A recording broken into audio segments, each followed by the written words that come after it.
আমরা আছি এই মুহূর্তে একেবারে চুঁচুড়া রবীন্দ্রনগরে। আপনারা জানেন এই রবীন্দ্রনগর একসময় কিন্তু বিজেপির প্রাণকেন্দ্র ছিল এবং বিজেপি কিন্তু ব্যাপক ভোটে এখান থেকে জিতত। কিন্তু আজকে একেবারে রবীন্দ্রনগরে বিধায়কের হাত ধরে চিন্ময় বলে যে একেবারে তরচাতা যুবক, সে কিন্তু জয়েন করলো তৃণমূলে। আর তৃণমূলকে শক্তিশালী করতেই কিন্তু ইয়ং জেনারেশন প্রায় 23 জন যোগ দিল এই রবীন্দ্রনগর থেকে। পরবর্তীকালে তারা বলেই দিল যে আমরা কাজ করে এগিয়ে যাব। একসময় বিজেপি থেকে তারা সেইভাবে কাজ করতে পারেনি। চিন্ময় দাসের নেতৃত্বে আজকে প্রায় 23 জন বিজেপি কর্মী এবং নেতৃবৃন্দ আজকে জয়েনিং করছেন মাননীয় বিধায়ক শ্রী অসিত মজুমদারের হাত দিয়ে। মমতা ব্যানার্জির আদর্শে আদর্শিত হয়ে পতাকা তুলে দিচ্ছে। বন্দে মাতরম, বন্দে মাতরম। আমরা ইয়ং ছেলেরা একটাই বিশ্বাস করি, যেখানে কর্ম আছে, যেখানে সততা আছে, যেখানে উন্নয়ন আছে, আমরা সেখানে আছি। বিজেপিতে যদি শাসন করেছে, এখানে সংসদ ছিল, লোকেশ চট্টোপাধ্যায় ছিল, তো একটা উন্নয়নের কথা বলুন না আপনারা। গোটা কয়েক অ্যাম্বুলেন্স, দুটো সাবমার্সাল বসালেই শুধুমাত্র উন্নয়ন হয় না, এলাকা ভিত্তিক এলাকার মানুষের সাথে থাকতে হয়। একবারও রবীন্দ্রনগরে এসছে, আসেনি, পা পড়তো না রবীন্দ্রনগরে। তো যে পা রবীন্দ্রনগরে পড়তো না, সে পা নিয়ে তো লাফালাফি করে কোনো লাভ নেই। তো যাকে আমরা সবসময় পাই, আজকে অসিত মজুমদারকে যখনই ডাকি তখনই পাই, বিপদে আপদে সে রং দেখে না। সে কোনটা কে তৃণমূল করে, কে সিপিএম করে, কে বিজেপি করে, সেটা বড় কথা নয় তার কাছে।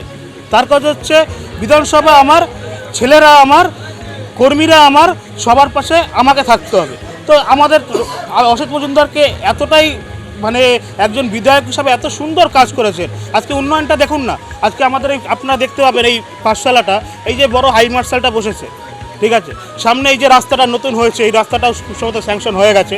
তো পুরোপুরিভাবে কিন্তু ওনার একার পক্ষেই সম্ভব হয়েছে, যেটা আমরা বিজেপি থেকে যে সাহায্যটা আমরা কখনোই পাইনি। তারপরে কর্মীদের ভিতরে ঝামেলা অশান্তি লেগেই আছে, ঠিক আছে, ওদের ভিতরে দলাদলি খাওয়াখাই করতে করতেই শেষ হয়ে যাচ্ছে। একসময় আপনি দায়িত্বে ছিলেন একেবারে এই বিজেপি, একদম, সেখানে কি কাজ করতে পারছিলেন না? দেখুন দাদা, আমার পক্ষে সেখানে কাজ করা সম্ভব হচ্ছিল না, কারণ আমি যাচ্ছিলাম কাজ করতে। আজকে কাজ করার জন্য টিএমসিতে এসেছি, ওখানে কিন্তু কাজ করার ক্ষমতা আমার ছিল না। হাত পা বাধা থাকলে কেউ কাজ করতে পারে? কিসের অসুবিধা হচ্ছিল?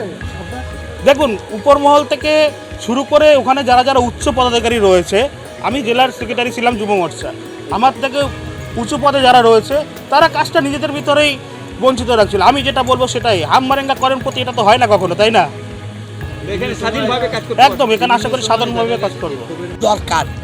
তাই ওরা বুঝতে পেরে আমাদের দলের সভাপতি এবং উপপ্রধান সঙ্গে এই রবীন্দ্রনগর অঞ্চলের যারা আমাদের দলের মেম্বার, মঙ্গল থেকে, সঞ্জীব থেকে যারা দায়িত্ব নিয়ে কাজ করে, তাদেরকে অনুরোধ করে যে ওরা তৃণমূল কংগ্রেসে মমতা ব্যানার্জির পাশে থেকে কাজ করবে এবং রবীন্দ্রনগরের উন্নয়ন করবে।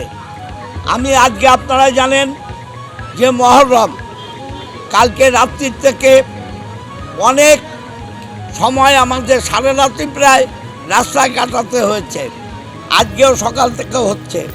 কিন্তু চিন্ময়দের মতো ছেলে, তত্ত্বাজা যুবক যারা সমাজের হয়ে কাজ করতে চায়, তারা তৃণমূল কংগ্রেসে এলো। আমি এর জন্য গর্বিত। আমি এদের হাত দিয়ে পুরনো নূতন সংমিশ্রণ করে তৃণমূল কংগ্রেসকে রবীন্দ্রনগরে নতুন জায়গা করে দেবো। এবং আপনারা জানেন গত লোকসভা নির্বাচনে এই রবীন্দ্রনগরে 12টা বুথে আমি পিছিয়ে পড়েছিলাম। চিন্ময় আমাকে কথা দিয়েছে, ওদের 23 জন আমাকে কথা দিয়েছে যে রবীন্দ্রনগর আর পিছবে না, রবীন্দ্রনগরে 12টা বুথে 5000 ভোটে আমাদের লিড হবে। আমি আপনাদের বলে দিলাম ওদের হাত দিয়ে। সময় দেখা গেছে গত বিধানসভায় একেবারে বিজেপির রমরমা ছিল এই রবীন্দ্রনগর, সেখান থেকে এই যোগদান আরো কতটা রিকভারি? আপনি তো দেখতে পাচ্ছেন এরা তত্ত্বাজা যুবক। আমার দল লোকসভা নির্বাচনের পর বুথে বুথে চাটাই বৈঠক করে কর্মীদের সাথে কথা বলে অনেক রিকভারি করে নিয়েছে। চিন্ময়দের জয়েন সেটা সম্পূর্ণ করলো এবং দলকে এগিয়ে নিয়ে গেল। দাদা, সকালবেলায় দিলীপ ঘোষ বলছিল যে 21-এর মঞ্চে চমক রয়েছে, তার আগেই তো আপনি চমক দিয়ে দিলেন। দেখুন ওটা বড় জায়গা। বাংলায় মমতা ব্যানার্জি 21 তারিখ যেটা বলেন আমরা সেই বার্তা নিয়ে সারা বছর চলি। অতএব ওই মঞ্চ নিয়ে এই মঞ্চের তুলনা করবেন না। ওই মঞ্চ আমাদের স্বপ্ন আর এটা আমাদের কর্ম। চুচুড়া বিধানসভা থেকে টার্গেট কত 21-এ?